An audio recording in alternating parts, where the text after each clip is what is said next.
Okay guys, so maraming nagsasabi na itong McDonald's in collaboration with Encantadia Sangre photo card is generated by AI.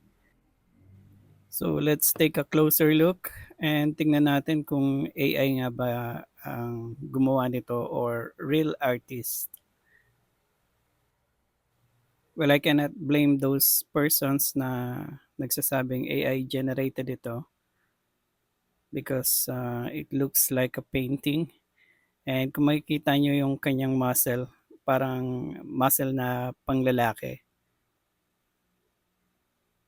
But if this is AI generated, I think the prompt is very, very good kasi kahawig na kahawig siya nung real costume ng mga sangre.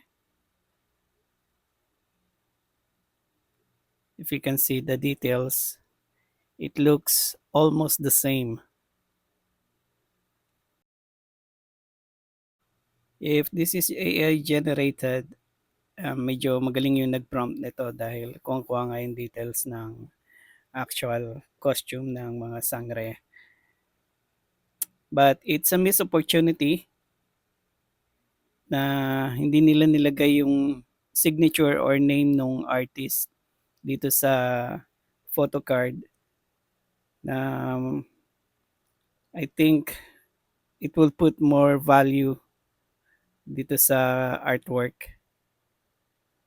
But yeah, ito yung article ng Google that McDonald's is denying that this is AI generated.